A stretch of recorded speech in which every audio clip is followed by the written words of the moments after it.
Assalamualaikum warahmatullahi wabarakatuh. A'udzu billahi minasyaitonir rajim. Bismillahirrahmanirrahim. Alhamdulillahirabbil alamin.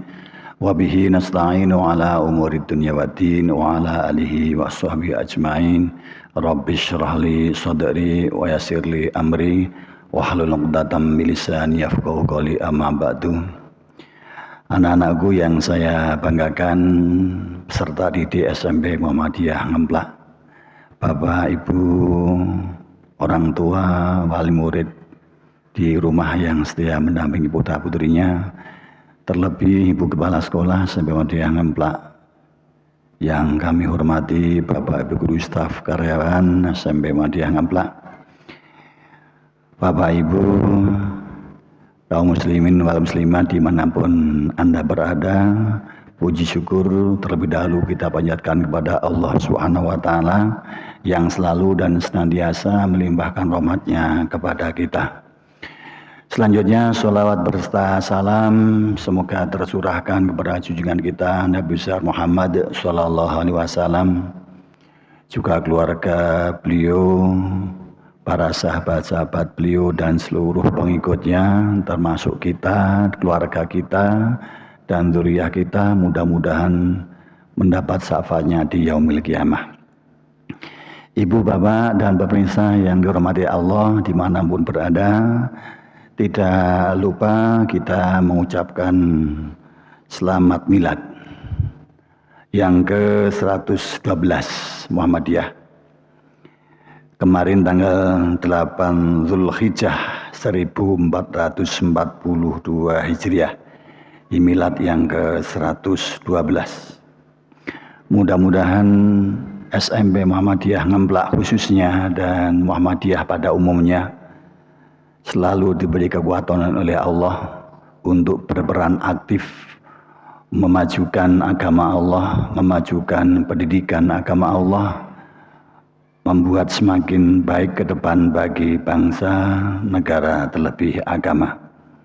Bapak Ibu yang kami hormati dan anak-anakku yang saya banggakan di rumah, di saat ini kami yakin anak-anak dalam aktivitas yang positif. Di bulan Dzulhijjah adalah salah satu bulan yang mulia yang diciptakan oleh Allah Subhanahu wa Ta'ala di antara yang 12. Beberapa amaliyah yang bisa kita laksanakan, yang dianjurkan dan sangat mulia di bulan Dzulhijjah. Tentunya anak-anak kemarin masih ingat, sekolah juga sudah mengingatkan untuk hari ini kita mengikuti sunnah Rasulullah Muhammad SAW melaksanakan ibadah puasa sunnah. Nah, ini salah satu dari amalan ibadah yang kita laksanakan di bulan Dzulhijjah. Banyak sekali yang bisa kita laksanakan, di antaranya adalah puasa sunnah pada hari ini yang dikenal dengan puasa Arafah, karena bertepatan pada tanggal 9 Dzulhijjah.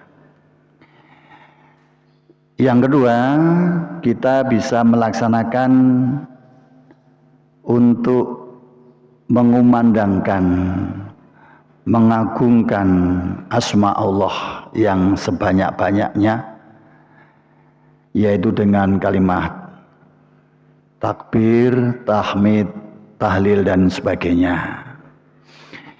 Yang ketiga, esok pagi kita bersama-sama melaksanakan sholat Idul Adha, baik dilaksanakan di rumah maupun di masjid ataupun musola yang termasuk kategori zona hijau.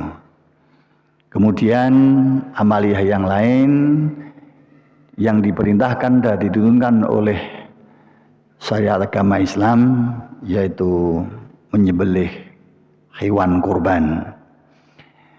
Yang berikutnya adalah melaksanakan ibadah haji ataupun umroh.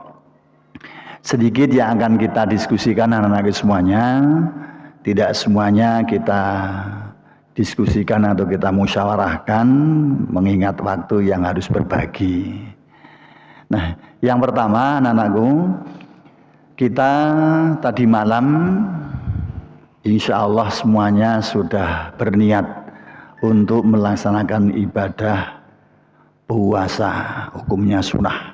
Ya, ini sangat penting. Nah, dari Abu Qatadah ia berkata bahwa Rasulullah Muhammad SAW bersabda, "Siyamu yaumi Arafah ahtasibu 'ala Allah ayukaffaru sanah alladhi qablahu wasanata alladhi ba'dahu wa siyamu yaumi Asyura ada ahtasibu 'ala Allah ayakaffara sanata alladhi qablahu." Puasa sunnah Arafah di bulan Dzulhijjah yang kita laksanakan pada hari ini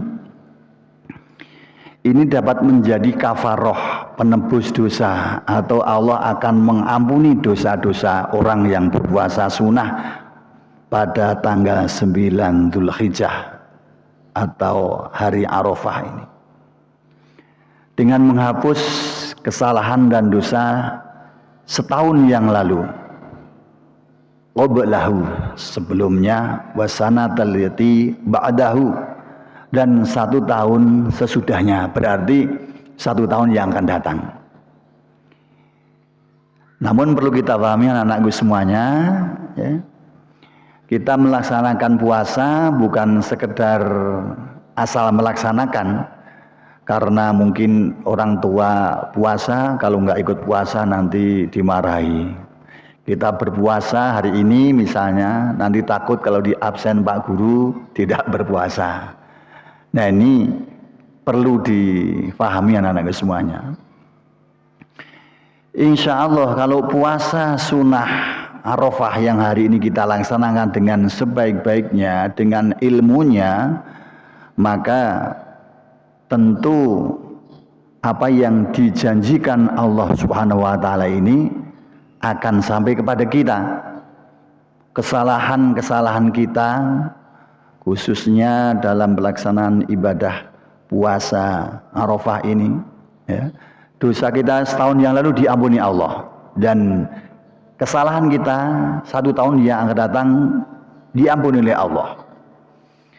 Ini yang perlu kita cermati, bahwa sekali lagi bukan sekedar kita puasa karena malu dengan tetangga, karena tetangga kanan kiri puasa semua, ya, kita tidak puasa, atau kita tidak melaksanakan apa yang menjadi kewajiban-kewajiban orang berpuasa, ya, atau kesunahan ketika melaksanakan puasa. Di antaranya kita disunahkan, ya, kalau niat jelas, ya, karena setiap amal ibadah tanpa niat kan tidak sah, ya. Kita melaksanakan puasa ini juga seperti melaksanakan puasa wajib, seperti puasa Ramadan, ya. Jadi jangan diperkirakan nanti, wah karena ini puasa sunat, mungkin kalau makan sedikit hasil curian tidak apa. Wah, itu tidak boleh. Atau menganggap karena ini puasa sunnah, kemudian kita banyak tertawa, bahkan kita banyak tertawa yang mengarah kepada kemaksiatan, atau menggunjing orang lain, ya, mengatakan keburukan tetangga, saudara, bapak gurunya, kalau murid, ya. Nah, ini tidak pas. Jadi janji Allah kan sampai kepada kita, kalau puasa sunnah ini ya kita laksanakan seperti puasa Ramadan, puasa wajib. Jadi mata kita juga harus puasa, kita tidak boleh melihat hal-hal yang negatif, ya, yang buruk. Telinga kita juga harus kita puasakan, tidak mendengarkan suara-suara, kalimat-kalimat yang buruk yang dilarang Allah Subhanahu wa taala. Ya. Kita wajib menahan makan minum, ini wajib. ya. Pokoknya mulai terbit fajar sampai nanti mendengar azan maghrib. Ya, ini hati-hati anak-anakku, kadang yang tidur siangnya itu agak panjang, ya. Itu begitu mendengar azan langsung bangun, ya. Ingat kalau hari ini puasa. Begitu bangun dengar azan langsung minum. Terasa ternyata baru azan asar, ya. Ini harus diingat betul ini, ya. Karena azan asar kan dan azan maghrib kan tidak ada bedanya. Nah, jadi kita sesuaikan juga sebagaimana puasa-puasa Ramadan atau puasa wajib ini. Ketika kita berbuka, kita berusaha menghindari dengan minuman atau makanan yang di situ tercampuri, apalagi dengan sengaja menggunakan makanan minuman yang haram. Tercampuri saja tidak baik, bisa menggugurkan loh pahala puasa. Jadi ada yang membatalkan puasa, ada yang membatalkan pahala puasa. Ya. Kalau makan, minum itu jelas membatalkan puasa. Kalau kita menggunjing itu membatalkan pahala puasa. Kita berbuka, ya, misalnya ketika kita makan nasi, ya, nasi beras itu milik kita sendiri, lauknya milik kita sendiri. Tetapi ketika memasak, misalnya ketika ingin merasa nasinya harum, kemudian memetik satu daun pandan tetangga tanpa izin. Wah, karena ingin nasinya terasa harum, langsung memetik saja. Kemudian untuk menanak nasi, nasinya untuk buka puasa. Nah, ini termasuk merusak pahala puasa di sini nih. Karena minum makan kita tercampuri oleh barang-barang yang haram, tidak mendapat izin dari yang mempunyai daun pandan. Ini perlu dilaksanakan. Jadi semua ada ilmunya, sekecil apapun ada ilmunya. Itu pentingnya anak-anak. Jadi bukan sekedar kita puasa sunat itu kemudian beda dengan puasa wajib. Ya, memang hukumnya sunnah, tetapi tata caranya, ilmunya tidak berbeda dengan melaksanakan ibadah puasa. Amalan yang kedua yaitu kita memperbanyak takbir, tahmid, tahlil, istighfar, pokoknya mengagungkan Allah Subhanahu wa taala. Mulai kapan, Pak? Nah, ini perlu kita ketahui, ya. Mulai kapan kita memperbanyak takbir? Kalau kita melihat apa yang dicontohkan oleh sahabat Umar, Ali, dan Ibnu Mas'ud dalam sebuah hadisnya, Bismillahirrahmanirrahim. Ijtama'a Umaru wa Aliyun wa Ibnu Mas'udin radhiyallahu anhum ala takbiri fi duburi salatil ghadati min yaumi Arafah. Umar Ibnu Khattab, Ali bin Abi Thalib, dan Ibnu Mas'ud radhiyallahu an bersepakat mengenai takbir itu dimulai dari setelah sholat subuh pada tanggal 9 Dzulhijjah. Ini jadi kalau misalnya tadi anak-anak selesai sholat jamaah subuh, ya, jamaah subuh itu setelah zikir dan berdoa sudah boleh mengumandangkan takbir, mengagungkan asma Allah Subhanahu wa taala dengan takbir, dengan tahmid, tahlil, ya. Anak-anak boleh itu dibaca biasa, boleh Allahu Akbar, Subhanallah, Alhamdulillah, wala ilaha illallah, wallahu akbar, dan seterusnya. Kalau anak-anak mau dilakukan juga boleh Allahu Akbar, Allahu Akbar, dan seterusnya, ya. Ini boleh, ya. Nah, anak-anakku yang saya banggakan dan Bapak Ibu yang setia mendampingi putra-putrinya yang ada di rumah, ini bukan hanya sekedar amalan, tapi memang amalan yang sangat dianjurkan, terlebih di bulan Zulhijjah. Ya, hiasannya bulan Zulhijjah salah satunya ya ini, ya. Jadi bulan Zulhijjah itu dihiasi dengan adanya puasa sunnah, dihiasi dengan memperbanyak takbir, tahmid, tahlil, dihiasi dengan ibadah-ibadah yang lain termasuk korban, ibadah haji. Nah, kalau kita melihat salah satu tuntunan itu diperintahkan zazinu iyadakum bitakbir. Zazinu iyadakum, hiasilah hari raya kalian, ya, bitakbir, dengan memperbanyak mengagungkan Allah Subhanahu wa taala. Jadi kalau kita orang Islam menemui bulan Zulhijjah atau bulan Syawal, ya, kebetulan sekarang bulan Zulhijjah, ini mestinya menghiasi bulan Zulhijjah ini dengan amaliyah yang baik. Di siang hari kita menghiasi dengan puasa sunnah. Nah, malam harinya bahkan mulai ba'da subuh tadi, ya, itu sudah mulai memperbanyak takbir. Jadi kita diperintahkan menghiasi Idul Adha dengan memperbanyak takbir, tahmid, tahlil, mengagungkan asma Allah Subhanahu wa taala. Nah, ini di antara amaliyah. Yang terakhir cukup 3 saja, yaitu kita besok pagi berusaha memohon pada Allah melaksanakan ibadah sholat, ya, karena situasi masih seperti yang kita rasakan, disarankan untuk bisa melaksanakan di rumah masing-masing, kecuali masjid ataupun musola yang memang masuk zona hijau, ya. Nah, ini sangat penting karena apa? Hanya setahun sekali kalau sampai kita tidak melaksanakan ibadah ini, lah siapa lagi kalau kita tidak melaksanakan? Ya kita orang Islam yang harus melaksanakan ibadah sholat ini. Suatu saat Rasulullah itu memerintahkan Bilal, ya, kum ya Bilal fa'irhna bisolah.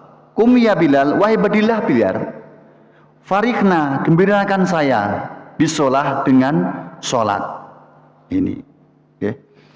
Jadi Rasulullah memberi contoh untuk bisa menjadi senang dan bergembira yang bermanfaat itu dengan sholat. Jadi Bilal itu diwasiati, wahai Bilal, berdirilah, kumandangkan azan, ajaklah orang Islam untuk mendirikan sholat. Saya bergembira dengan sholat.